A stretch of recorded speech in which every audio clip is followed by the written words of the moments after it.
Hello everyone, welcome to study चक्र।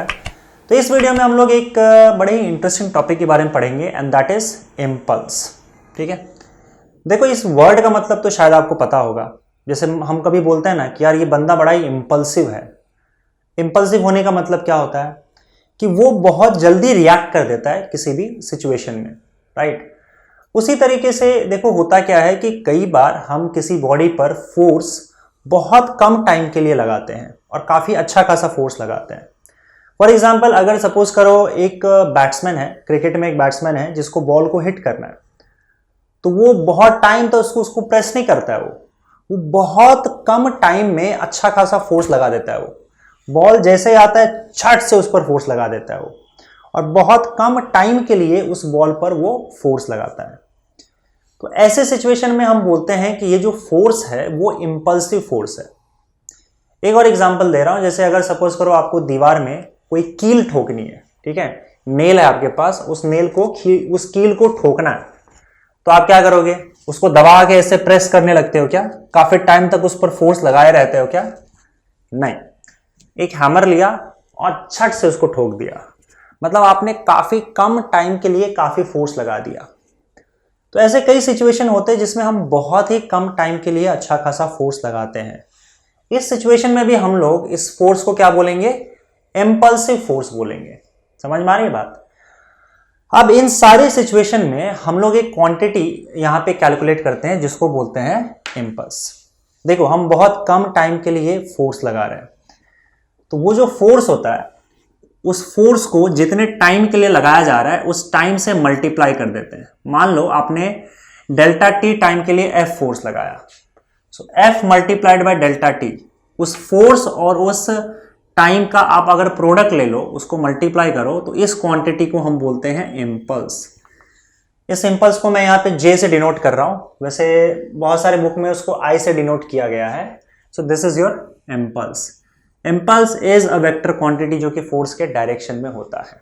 ठीक है ना? सही, यहां पे बेसिकली इस इम्पल्स का ये फॉर्मूला आ गया, force multiplied by time which is a product of force and time. ये फोर्स है जो आप एग्जर्ट कर रहे हो काफी कम टाइम के लिए, और डेल्टा टी वो कम टाइम है, इस इतने टाइम के लिए आपने वो फोर्स एग्जर्ट किया। देखो हर केस में आप इम्पल्स कैलकुलेट नहीं करते हो, और हर केस में हम फोर्स को इम्पल्सिव फोर्स नहीं बोलेंगे। फॉर एग्जाम्पल, अगर मान लो यहाँ पे अगर किसी की कार खराब हो जाती है और उस कार को आप धक्का मारते हो, तो इस केस में फोर्स इंपल्सिव नहीं होता। आप बहुत टाइम के लिए फोर्स उस पर एग्जर्ट करते हो और कंटिन्यूसली फोर्स उस पर हम एग्जर्ट करते जा रहे हैं। So this is not an impulsive force. अब अगर सपोज करो इस मार्कर को मैं इस हाइट से छोड़ दूं, तो क्या होगा? ये जब तक नीचे गिरता जाएगा ग्रेविटेशनल फोर्स इस पर कंटिन्यूसली लगता जा रहा है। तो यहां पे जो इस पर ग्रेविटेशनल फोर्स एग्जर्ट हो रहा है वो भी इंपल्सिव फोर्स नहीं है। ऐसा नहीं है कि बहुत कम टाइम के लिए लग गया और हो गया ना, कंटिन्यूसली फोर्स इस पर एग्जर्ट हो रहा है।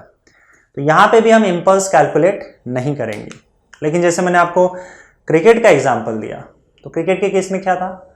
बहुत कम टाइम के लिए झट से फोर्स लगा और हो गया, राइट। उसी तरीके से अगर सपोज करो आप किसी को थप्पड़ मारते हो या फिर आपको कोई थप्पड़ मारता है, तो वो भी एक्चुअली में इंपल्सिव फोर्स ही होगा, और वहां पे हम इंपल्स कैलकुलेट कर सकते हैं, फोर्स मल्टीप्लाइड बाय टाइम। ठीक है, समझ में आ रही बात? अच्छा सुनो, यहां पे एक और चीज हम यहां पे अब देखेंगे, impulse momentum theorem. Actually impulse और मोमेंटम में एक रिलेशन है। क्या रिलेशन है वो चेक करते हैं। Impulse momentum theorem. इंपल्स कैसे कैलकुलेट करते हैं समझ में आ गया? Force multiplied by delta T, यानी कि जितने टाइम के लिए आपने वो फोर्स लगाया है। और ये याद रखना कि इंपल्स हम तब कैलकुलेट करते हैं जब बहुत कम टाइम के लिए अच्छा खासा फोर्स लगाया जाता है। इंपल्स मोमेंटम थ्योरम क्या होगा देखते हैं। See, according to Newton second law, F is equal to क्या होगा? डीपी बाई डी टी होता है। और अगर फोर्स कांस्टेंट है, मतलब किसी बॉडी पर अगर मैं एक कांस्टेंट फोर्स लगा रहा हूं पर बहुत कम टाइम के लिए लगा रहा हूं, तो मान लो डेल्टा टी टाइम के लिए मैंने फोर्स लगाया और एफ लगाया, और ये डेल्टा टी टाइम बहुत कम टाइम है, मतलब ये फोर्स जो है आपका वो इंपल्सिव फोर्स है। तो फोर्स क्या होता है? Change in momentum upon time. Force body के मोमेंटम को चेंज कर देता है, ये हमको पता है, न्यूटन का सेकंड लॉ है। तो इसको आप ऐसे भी लिख सकते हो, अगर फोर्स कांस्टेंट है तो delta P bye delta T, change in momentum upon time. यहां पे फोर्स जो है आपका, फोर्स इज कांस्टेंट, जो भी डेल्टा टी टाइम के लिए आपका फोर्स लग रहा है वो कांस्टेंट है। अब अगर ये डेल्टा टी यहां आ जाएगा तो एफ इंटू डेल्टा टी हो जाएगा। बताओ एफ इंटू डेल्टा टी क्या है? Delta P. And what is delta P? Delta P is nothing but change in momentum, ठीक है। और एफ इंटू डेल्टा टी क्या होता है? इंपल्स होता है। तो यहां पे देखो हमारा आ गया impulse is equal to change in momentum. तो आप जो भी इंपल्स कैलकुलेट करते हो वो मोमेंटम चेंज के इक्वल होता है, चेंज इन मोमेंटम के इक्वल होता है, और इसी को बोला जाता है impulse momentum theorem, that your impulse जो कि एफ इंटू डेल्टा टी है that is equal to change in momentum. तो मान लो ये बॉडी जो है, इस बॉडी का इनिशियली मोमेंटम p1 था। p1 मतलब मास इंटू वेलोसिटी। मान लो वेलोसिटी v1 था तो इसका इनिशियल मोमेंटम क्या होगा? p1 that is m into v1। जब इस पर ये इंपल्सिव फोर्स पड़ा तो इसका मोमेंटम चेंज हो गया। मान लो इसका फाइनली मोमेंटम बदल के हो गया p2 that is equal to m into v2। तो मोमेंटम में चेंज कितना आया? फाइनल मोमेंटम p2 है, इनिशियल मोमेंटम p1 है। So change in momentum delta p will be equal to p2 minus p1, ठीक है। तो आपका जो इंपल्स होगा, your impulse is nothing but, देखो, change in momentum that is delta p that is equal to p2 minus p1। तो momentum में कितना चेंज आ रहा है, अगर आप ये कैलकुलेट कर लो, इसका मतलब आपको इंपल्स मिल गया। या इन शॉर्ट हम इंपल्स कैलकुलेट करते हैं, इसका मतलब मोमेंटम में कितना चेंज आया बॉडी के वो हम कैलकुलेट कर लेते हैं, because impulse is equal to change in momentum of the body. और यही आपका इंपल्स मोमेंटम थ्योरम कहलाता है। ठीक है, क्लियर है? अच्छा, इसमें एक और केस, अगर सपोज करो आपका फोर्स कांस्टेंट नहीं होता ओवर टाइम, जो भी टाइम इंटरवल में आप फोर्स लगा रहे हो और फोर्स कांस्टेंट नहीं है, और हमको पता है कि टाइम के हिसाब से फोर्स कैसे चेंज हो रहा है, तब इसका थोड़ा सा फॉर्मूला अलग हो जाएगा। अब ये तो क्लियर है ना, कांस्टेंट फोर्स के लिए क्या होगा बताओ? Impulse will be equal to F into delta T and that is equal to change in momentum delta P. Okay, अगर फोर्स कांस्टेंट नहीं है, किसी बॉडी पर आप कंटिन्यूसली फोर्स लगाते जा रहे हो और फोर्स वेरी कर रहा है, चेंज हो रहा है, कांस्टेंट नहीं है, और आपको ये पता है कि टाइम के साथ फोर्स कैसे चेंज हो रहा है, तब आपका फॉर्मूला देखो क्या होगा। फोर्स इज इक्वल टू क्या होता है? dp by dt। इस फॉर्मूला का यूज करते हैं तो ये हो जाएगा f इंटू डी टी, ये पार्ट में हटा देता हूं, यहां पे vector f into D T is equal to dp, ठीक है। और अगर मैं सपोज करो यहां पे इसको इंटीग्रेट कर देता हूं तो ये जो इंटीग्रेशन है, this integration will be from time t1 to t2, integration from p1 to p2। p1 जो आपका इनिशियल मोमेंटम है और p2 आपका फाइनल मोमेंटम है। अब ये पार्ट जो है ये आपका इंपल्स है। देखो, force into time, force into, यहां पे देखो एक्चुअली आपका फोर्स कांस्टेंट नहीं है, तो जब फोर्स कांस्टेंट नहीं है तो हम इस तरीके से फोर्स मल्टीप्लाइड बाय टाइम करके इंपल्स निकाल नहीं सकते हैं, क्योंकि आपका फोर्स कांस्टेंट है ही नहीं। तब हम क्या करते हैं, इस तरह से इंटीग्रेशन का यूज करते हैं। जैसे मान लो t1 टाइम से लेकर t2 टाइम तक फोर्स लग रहा है और फोर्स कंटिन्यूसली चेंज हो रहा है, तब आपका जो इंपल्स है वो ऐसे कैलकुलेट किया जाएगा। Now the formula for your impulse will be equal to, formula for your impulse will be equal to integration of F D T from time t1 to t2, और t1 से t2 तक force continuously change हो रहा है। तो force जब very करता है, चेंज करता है, तब ये फॉर्मूला आएगा। अगर कांस्टेंट है तो फोर्स और टाइम को डायरेक्टली आप मल्टीप्लाई कर सकते हो, ठीक है ना। देखो यहां पे अगर मैं j डाल दूं तो ये क्या हो जाएगा, again impulse j is equal to इसको इंटीग्रेट करोगे तो P2 minus P1 which is equal to delta P या फिर चेंज इन मोमेंटम। तो अगेन यहां पे भी आपका जो इम्पल्स है that impulse is equal to change in momentum. तो इम्पल्स मोमेंटम थ्योरम तो यहां पे भी एप्लीकेबल है, वैसा ही चाहे फोर्स कांस्टेंट हो या ना हो, your impulse calculated will always be equal to change in momentum. लेकिन इम्पल्स कैलकुलेट करने का थोड़ा तरीका हमारा बदल जाएगा। तो जब फोर्स कांस्टेंट ना हो तो हम इंटीग्रेशन का यूज करके इम्पल्स को कैलकुलेट कर सकते हैं। ठीक है, चलो अब इम्पल्स का हम लोग यहाँ पे यूनिट्स और डायमेंशंस देख लेते हैं क्या होगा। ये तो बड़ा सिंपल है। इम्पल्स क्या है? It is product of force and displacement. Impulse is product of force and displacement. तो इसका यूनिट क्या आएगा बताओ? SI यूनिट ऑफ इम्पल्स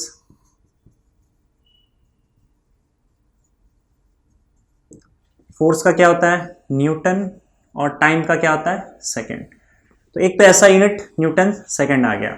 लेकिन impulse is also equal to change in momentum. Change in momentum के बराबर ही होता है ना। तो मोमेंटम का जो यूनिट आएगा वही सेम यूनिट आपका इम्पल्स का भी आएगा, because impulse is equal to change in momentum. तो इसका एक और ऐसा यूनिट होता है, देखो मोमेंटम का यूनिट क्या होता है बताओ? kg metre per second, mass into velocity. तो kg मीटर पर सेकेंड या फिर न्यूटन सेकेंड, दोनों ही एक ही चीज है, और दोनों क्या है? SI यूनिट है इम्पल्स का। ये वाला इस फॉर्मूले से आया और ये वाला इस फॉर्मूले से आ गया, J is equal to delta P। Dimensions क्या आएगा बताओ? Dimensions of J will be equal to dimensions of momentum ले लो या F इंटू डेल्टा T ले लो, F इंटू T।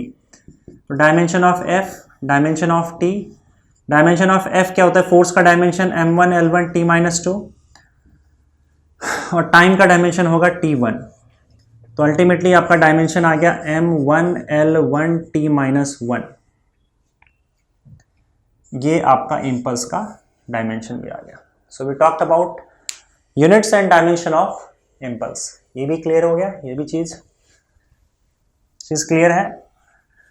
चलो अब एक आध ग्राफ की बात कर लेते हैं, उसके बाद हम लोग एक आध एग्जांपल और डिस्कस करेंगे इम्पल्स से रिलेटेड। इम्पल्स कहाँ कहाँ लगता है वो तो मैं आपको बता दिया है, मैंने आपको बता दिया है। जैसे कि क्रिकेटर की बात की थी, क्रिकेटर जब हिट करता है बॉल को तो वहाँ पे एक्चुअली वो इम्पल्सिव फोर्स होता है, बहुत कम टाइम के लिए फोर्स लगता है। वैसे जब हम लोग कील ठोकते हैं दीवार में तो हैमर से बहुत कम टाइम के लिए फोर्स लगाते हैं उस कील पे। तो यहाँ भी वो जो फोर्स होगा वो इम्पल्सिव फोर्स होगा, और हम जनरली ऐसे सारे केसेस में इम्पल्स कैलकुलेट करते हैं। ठीक है, इम्पल्स कैसे कैलकुलेट करते हैं, उसके क्या यूनिट्स और डायमेंशंस है, ये भी हम लोग डिस्कस कर चुके हैं। अब कुछ अगर मान लो आपके पास एक ग्राफ है, किसका? फोर्स का और टाइम का, फोर्स और टाइम का ग्राफ है, और कुछ ग्राफ आपका ऐसा आ रहा है। अगर मान लो फोर्स का ये वाला वैल्यू T1 टाइम के लिए है और T2 टाइम पे फोर्स का ये वाला वैल्यू है, और आपको किसी ने कहा कि आप इम्पल्स कैलकुलेट करो, T1 से लेकर T2 टाइम इंटरवल के लिए आप इम्पल्स कैलकुलेट करो। तो इम्पल्स कैसे कैलकुलेट होता है? देखो फोर्स वेरी कर रहा है, फोर्स वेरी कर रहा है, इसका मतलब क्या? आपका जो इम्पल्स कैलकुलेट होगा वो integration of F dt from T1 to T2 ऐसे कैलकुलेट होगा। F जो है y एक्सिस पे प्लॉट किया आपने, T कहां पे? x एक्सिस पे प्लॉट किया। F dt integration of F dt, ये क्या होगा? This is nothing but area under the curve, area under the graph. तो ये जो फोर्स टाइम का ग्राफ है, अगर T1 से लेकर T2 तक का ये आपने एरिया कैलकुलेट कर लिया तो यही एरिया आपको इम्पल्स दे देगा। मतलब फोर्स टाइम ग्राफ में जो टाइम इंटरवल आपको दे रखा है, उस टाइम इंटरवल के अगर आपको इम्पल्स कैलकुलेट करना है तो सिंपली आपको क्या करना पड़ेगा? उस टाइम इंटरवल के लिए ग्राफ के नीचे का एरिया कैलकुलेट कर लो, वही एरिया आपको इम्पल्स का वैल्यू दे देगा। इनफैक्ट यही वैल्यू होगा आपका चेंज इन मोमेंटम का भी। किसी ने आपसे पूछा कि भाई मोमेंटम में कितना चेंज आया है, तो बस मोमेंटम में चेंज जो है, ये दिख रहा है ना आपको, मोमेंटम में जो चेंज है वही एक्चुअली इम्पल्स के बराबर होता है। तो आप अगर एरिया कैलकुलेट करते हो इसके नीचे का, तो मतलब t1 से लेकर t2 टाइम का जो इंटरवल है उसका आपने इंपल्स कैलकुलेट कर लिया, और इंपल्स ही किसके बराबर होता है? चेंज इन मोमेंटम के बराबर, इंपल्स मोमेंटम थ्योरम के हिसाब से। तो इस तरीके से ग्राफिकल कैलकुलेशन भी यहां पे किया जा सकता है, ठीक है। अच्छा, एक और ग्राफ है जो न्यूटन सेकंड लॉ पर बेस्ड है, उस टाइम पे शायद मैंने आपको बताया नहीं था, वो भी देख लो कि अगर ग्राफ आपका मोमेंटम और टाइम के बीच में हो, ये देखो ये फोर्स और टाइम के बीच का ग्राफ है, लेकिन ये मोमेंटम और टाइम के बीच का ग्राफ है, और ग्राफ मान लो कुछ ऐसा है। इस केस में अगर आप किसी पॉइंट पे स्लोप कैलकुलेट करते हो, यहां पे अगर आप किसी पॉइंट पे स्लोप कैलकुलेट करते हो तो स्लोप क्या होगा बताओ? y एक्सिस पे स्लोप क्या होता है? dy बाई डी एक्स होता है, डेरिवेटिव। यहां पे y एक्सिस पे p प्लॉट किया, मोमेंटम प्लॉट किया, और x एक्सिस पे टाइम, तो ये स्लोप का वैल्यू आपका dp बाई dt हो जाएगा। लेकिन Newton second law of motion के हिसाब से dp बाई dt क्या होता है? फोर्स होता है। इसका मतलब अगर मोमेंटम टाइम का ग्राफ है आपके पास और किसी पॉइंट पे आप कैलकुलेट कर रहे हो उसका स्लोप, तो ये स्लोप आपको उस टाइम के लिए, जिस टाइम पे आप ये स्लोप कैलकुलेट कर रहे हो, उस टाइम के लिए कितना फोर्स लग रहा है बॉडी पे, वो फोर्स का वैल्यू दे देगा स्लोप। तो जो भी स्लोप का वैल्यू होगा उस टाइम के लिए, वो एक्चुअल में बॉडी पर कितना फोर्स एक्सर्ट हो रहा है, वो फोर्स का वैल्यू होगा। ठीक है, समझ में आ रही चीजें? ओके।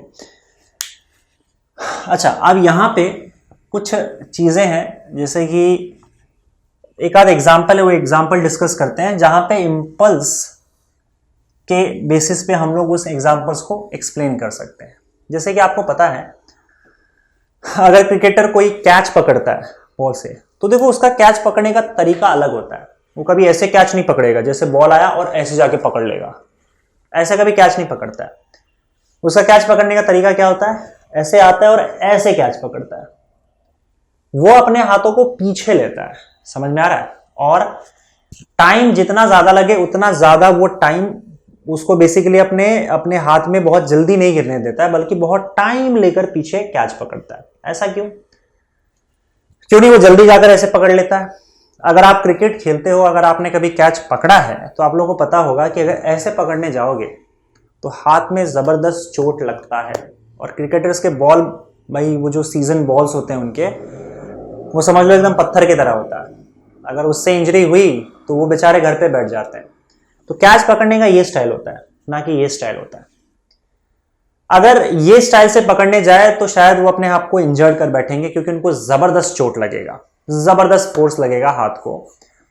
लेकिन जब यहां पे इस तरीके से वो पीछे ले लेते हैं अपने हाथ को, टाइम बढ़ा देते हैं कैच पकड़ने के लिए, तब फोर्स कम लगता है और इंजरी नहीं होती है। ये कैसे एक्सप्लेन कर सकते हैं? देखो, अगर मान लो आपका वो बॉल जो है वो नीचे आ रहा है 5 मीटर पर सेकेंड की स्पीड से, ठीक है, और ये कैलकुलेशन सिंपल करने के लिए हम मान के चलते हैं कि ये जो है वो 1 kg का बॉल है। 1 kg का बॉल नहीं होता, वो काफी हैवी हो जाएगा, लेकिन हम मान के चलते हैं कि 1 kg का बॉल की जगह पे एक ऑब्जेक्ट है जिसको आपको रोकना है। कैलकुलेशन सिंपल कन्वीनियंट करने के लिए मैंने 1 kg का एग्जांपल लिया है। तो मुझे बताओ कि इसका मोमेंटम क्या होगा। इनिशियली इसका मोमेंटम क्या होता है? मोमेंटम क्या होता है? Mass multiplied by velocity. Mass क्या है इसका? 1 kg, 5, दैट इज 5। तो फिलहाल इसका इनिशियल मोमेंटम क्या है? 5 kg मीटर पर सेकेंड। अब अगर इसको कैच पकड़ना है, कैच पकड़ने का मतलब क्या है कि आपको बॉल को रोकना होगा, बॉल को रेस्ट पे लाना होगा। इसका मतलब उसकी वेलोसिटी आपको 0 करनी होगी। तो फाइनली आप इसको हाथ से पकड़ के जब रोक देते हो तो इसकी वेलोसिटी 0 हो जाती है। वेलोसिटी 0 मतलब क्या? फाइनल मोमेंटम भी 0 हो जाएगा। मास इंटू वेलोसिटी, है ना, वही तो मोमेंटम होता है। तो आपने वेलोसिटी 0 कर दी तो मोमेंटम भी 0 हो जाएगा। अब आपने यहां पे किया क्या? इसका मोमेंटम 5 था, उससे आपने 0 बना दिया। तो what is change in momentum? Change in momentum कितना हुआ बताओ? Change in momentum delta p is nothing but p2 minus p1, that is equal to 5 kg metre per second. इतना मोमेंटम आपको बदलना है। अब आप लोग को पता है कि change in momentum is equal to impulse. तो इसका मतलब आपने कितना इंपल्स यहां पे जनरेट किया, 5 kg मीटर पर सेकेंड का इंपल्स जनरेट किया। अब देखो बॉलर या सॉरी जो फील्डर है जो कैच पकड़ता है, वो चाहे कैच ऐसे पकड़े चाहे कैच ऐसे पकड़े, इंपल्स तो इतना ही जनरेट होगा, मोमेंटम में इतना ही चेंज आएगा, क्योंकि वो 5 kg मीटर पर सेकेंड के इंपल्स से मोमेंटम से आ रहा था, 5 मीटर पर सेकेंड के स्पीड से आ रहा था वो, और आपने इसको जीरो बना दिया। यही काम दोनों करेंगे, चाहे आप कैच ऐसे पकड़ो चाहे कैच ऐसे पकड़ो। मतलब दोनों ही केस में, दोनों ही तरीकों में आपका इंपल्स तो इतना ही रहेगा। आपको बॉल में इतना इंपल्स जनरेट करना है, मतलब इतना मोमेंटम बदलना है 5 kg मीटर पर सेकेंड, ताकि वो रुक जाए। आप दोनों केस को एनालाइज करते हैं। देखो आपका इंपल्स का फॉर्मूला क्या है बताओ, impulse is equal to force multiplied by time, force into time. अब दोनों केस में आपका जो इंपल्स है वो सेम है, ठीक है। अगर मान लो दो केसेस हैं, एक केस में अगर फोर्स ज्यादा लग रहा है तो टाइम कम होगा, दूसरे केस में अगर फोर्स कम है तो टाइम ज्यादा लगेगा, क्योंकि ultimately force multiplied by time आपका दोनों केस में सेम है। प्रोडक्ट तो सेम है ना, क्योंकि इंपल्स दोनों ही केस में सेम है, चाहे वो जो फील्डर है वो ऐसे कैच पकड़े या ऐसे कैच पकड़े, अल्टीमेटली उसको इससे जीरो पे लाना है, ठीक है। अब देखो अगर सपोज करो कोई बंदा है जो कैच को इस तरीके से ऐसे आगे ले जाकर झट से पकड़ता है, तो वो क्या करेगा, बॉल बहुत जल्दी रुक जाएगा उसके हाथ में, है ना, क्योंकि जब वो ऐसे आगे ले जाकर आएगा, लेकर धक्का मारेगा बॉल को या बॉल को पकड़ेगा, तो बॉल बहुत जल्दी उसके हाथ में आएगा और रुक जाएगा। इसका मतलब डेल्टा टी जो टाइम है आपका, जितने टाइम के लिए वो फोर्स लगा रहा है, वो टाइम काफी कम हो जाएगा, ठीक है। This time will be very less. अगर कम टाइम है तो इसका मतलब उस बॉल को रोकने के लिए उसको ज्यादा फोर्स लगाना पड़ेगा, because your time is very less. आपके पास बहुत कम टाइम है, ऐसा बहुत कम टाइम में रुक जा रहा है। इसका मतलब इस सिचुएशन में उसने काफी ज्यादा फोर्स लगाया है उस बॉल को रोकने के लिए। समझ में आ रहा है? अब काफी ज्यादा फोर्स लगाओगे तो ऑब्वियस सी बात है कि आपको बहुत जोर से चटका बैठेगा या बहुत जोर से चोट लगेगी, इसलिए इंजरी की चांसेस यहां पे बढ़ जाते हैं। सेकेंड केस में देखते हैं, इंपल्स तो वही रहने वाला है same 5 kg metre per second.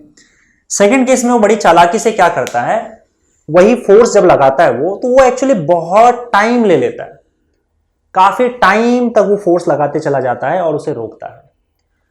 अब क्योंकि दोनों केस में इंपल्स तो सेम है, तो यहां पे उसने क्या किया, इसको काफी ज्यादा कर दिया, टाइम बहुत ज्यादा ले लिया बॉल को रोकने के लिए। तो अगर बॉल को रोकने के लिए टाइम ज्यादा ले रहा है तो इस केस में फोर्स काफी कम हो जाएगा, तो उसको बॉल को रोकने के लिए काफी कम फोर्स लगेगा, और काफी कम फोर्स लग रहा है इसका मतलब क्या, उसको इंजरी नहीं होगी, राइट। उसके हाथ में जो चोट लगेगा या उसके हाथ में जो बॉल लगेगा वो काफी कम पेनफुल होगा पिछले वाले के केस में। इसीलिए जो फील्डर है वो कोशिश करता है कि जितना ज्यादा टाइम हो सके उतना ज्यादा टाइम लगे उस बॉल को रोकने के लिए। इससे क्या होगा कि आपको बहुत कम फोर्स लगाना पड़ेगा उस बॉल को रोकने के लिए, उस बॉल का मोमेंटम जीरो करने के लिए, और कम फोर्स लगेगा, इसका मतलब आपको इंजरी नहीं होगी, आपको चोट नहीं लगेगा। तो ये टेक्निक यूज किया जाता है। ये सेम प्रिंसिपल वहां भी लागू होता है, जैसे कि अगर आप सपोज करो किसी सीमेंट के फ्लोर पे कूदो, कहीं से किसी पर्टिकुलर हाइट से सीमेंट के फ्लोर पे कूदो, तो आपको बहुत जोर से चोट लगता है नीचे से, राइट। लेकिन अगर आप सपोज करो किसी रेत में कूदते हो, तब क्या होता है, या फिर किसी पानी में स्विमिंग पूल में कूदते हो उसी हाइट से, तो क्या आपको चोट लगता है? नहीं लगता है। रीजन क्या है?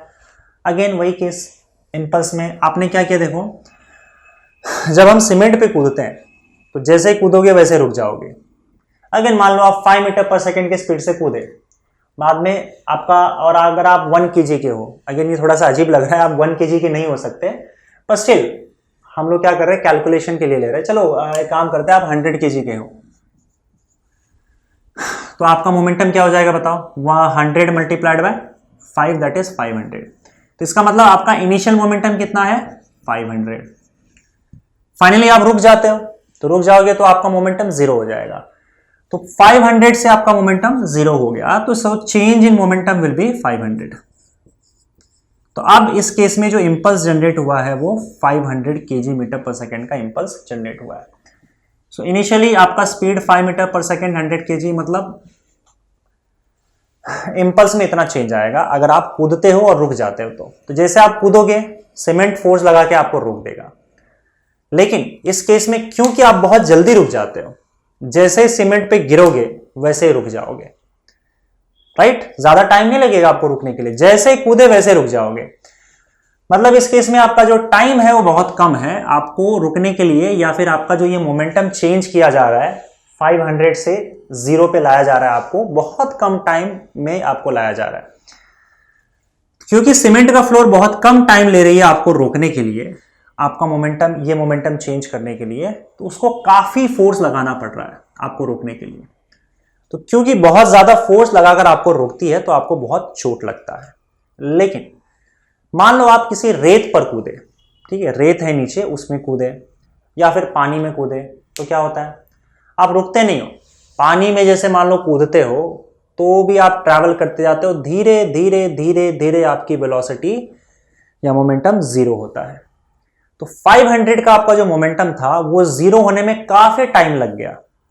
रेत में भी क्या होता है, धीरे धीरे धीरे अंदर आप धंसते चले जाते हो और फिर रुकते हो, राइट? तो रेत के केस में, पानी के केस में आपका मोमेंटम जल्दी नहीं बदल जाता, 500 से 0 होने में वो टाइम लेता है। क्योंकि वो काफी टाइम लेता है तो रेत को या पानी को रोकने के लिए, आपको रोकने के लिए, क्योंकि वो काफी टाइम ले रहा है तो उसको ज्यादा फोर्स नहीं लगेगा आपको रोकने के लिए, क्योंकि इंपल्स तो उतना ही है। तो अगर आप वो टाइम ज्यादा ले रहा है इसका मतलब क्या कि फोर्स कम लगेगा, तो बहुत कम फोर्स लगता है उसको आपको रोकने के लिए, बिकॉज टाइम ज्यादा ले लिया उसने। तो इसलिए आपको चोट कम लगेगा क्योंकि वो फोर्स ही कम लगा रहा है आपके ऊपर। समझ में आ रहा है ये चीज? तो इस तरीके से ये जो आपका इंपल्स का फंडा था, ये सारी बातें यहां पे थी। होपफुली आपको सब कुछ समझ में आया होगा। मिलते हैं नेक्स्ट वीडियो में, ठीक है? Thank you.